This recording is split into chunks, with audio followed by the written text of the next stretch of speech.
Someone ignores your message. You check your phone again. A stranger leaves a rude comment online. It stays in your head for hours. Someone questions your decision, and suddenly you feel the need to explain yourself, defend yourself, prove that you're right. Most people think these are small moments. They're not. They're moments where control quietly changes hands. The other person doesn't have to insult you, reject you, or even say another word. Your own mind does the rest. The Stoics noticed this long before social media, smartphones, or modern life. They understood that real power isn't measured by how many people admire you. It's measured by how few people can disturb your peace. That's a completely different game. And once you see it, you stop giving your power away so easily. We usually imagine power as something we gain. More money, more influence, more confidence, more status. But that's not how inner power works. Most of the time, it isn't gained at all. It's protected. Think about how often your mood depends on something outside your control. A delayed reply, a compliment you hope to hear, someone disagreeing with you. One awkward interaction can quietly follow you through the entire day. Not because the moment was important, but because your attention stayed trapped there. It's like carrying a backpack with tiny holes in it. You don't notice the weight disappearing all at once. Little by little, everything valuable leaks out. Your focus, your confidence, your peace. The strongest people aren't guarding their image every minute.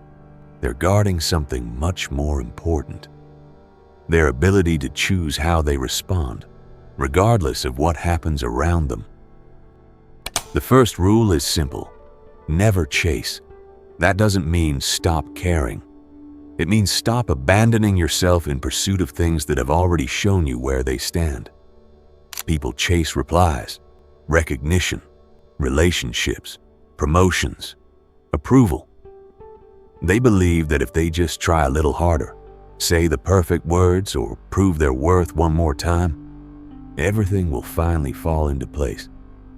Sometimes persistence is necessary, but there's a difference between persistence and desperation. One is driven by purpose, the other is driven by fear. Picture someone trying to hold on to a handful of sand. The tighter they squeeze, the faster it slips away. Life often works the same way. When your happiness depends on forcing people or situations to stay exactly as you want them, you become weaker with every attempt. The Stoics understood that dignity is difficult to build and surprisingly easy to trade away. Sometimes the strongest move isn't another conversation or another explanation. Sometimes it's accepting reality, stepping back with self-respect, and putting your energy into something that actually belongs to you. That's not giving up. That's refusing to let your peace depend on someone else's decision. The second rule is never react. Life is full of invitations to lose control. Someone cuts you off in traffic. A coworker takes credit for your work. A stranger makes a careless remark. Your first instinct is to fire back, to match their energy, to make sure they know they were wrong. But every reaction has a price. The moment someone can predict your emotions, they can influence your behavior. The Stoics believe there is a small space between what happens and how you respond. Most people rush through that space without noticing it. That's where freedom disappears. Imagine someone throwing a ball at you. You don't have to catch it. You can simply let it fall. Insults, criticism, and unnecessary conflict work the same way. Not every opinion deserves your attention. Not every argument deserves your voice. Calm isn't the absence of emotion. It's the discipline to decide which emotions are worth acting on. The third rule is never seek approval. This might be the hardest one because the desire to be accepted feels completely natural. You soften your opinions so nobody feels uncomfortable. You say yes when you wanted to say no. You stay silent because speaking honestly might disappoint someone. At first it seems harmless, but over time you begin living a version of your life designed for everyone except yourself. Approval feels rewarding because it's immediate. Self-respect is quieter. It grows slowly through choices that nobody applauds. Think of your identity as a house. Every time you ignore your values just to be liked, you remove another brick. Eventually, the structure still looks standing from the outside, but inside it's becoming unstable. Marcus Aurelius constantly reminded himself that character mattered more than reputation, because reputation belonged to other people. Character belonged to him. The people who respect themselves don't expect everyone to agree with them. They simply refuse to betray themselves to earn temporary acceptance. At first, these three rules seem unrelated. Don't chase, don't react, don't seek approval. But underneath them is the same lesson. Stop placing your peace in someone else's hands. Chasing says, my happiness depends on whether they choose me. Reacting says, my emotions belong to whoever provokes me. Seeking approval says, my worth depends on what other people think. That's a heavy way to live. Imagine carrying 3 chains everywhere you go. Each one limits your movement in a different way, but all of them are attached to the same place.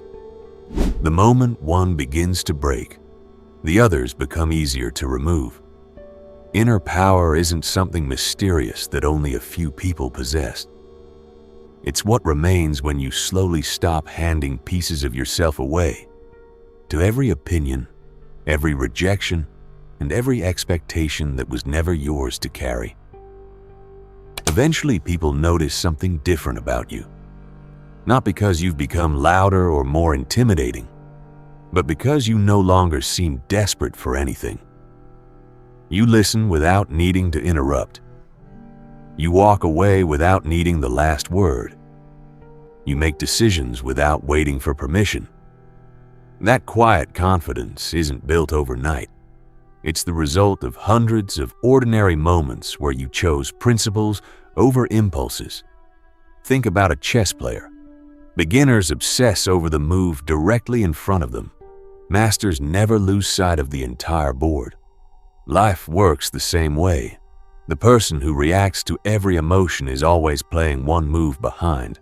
The person who stays grounded sees possibilities that panic can never recognize. The world constantly encourages the opposite of what the Stoics practiced. Chase attention. React instantly. Explain yourself to everyone. Prove your worth over and over again. It sounds exhausting because it is. The alternative is quieter but far stronger. Protect your self-respect instead of your image. Respond with intention instead of impulse. Let your actions speak longer than your explanations. You won't control every outcome, and you won't win every situation, but you'll stop losing yourself in the process. Real inner power begins the moment you no longer need the world to constantly confirm who you already know you are.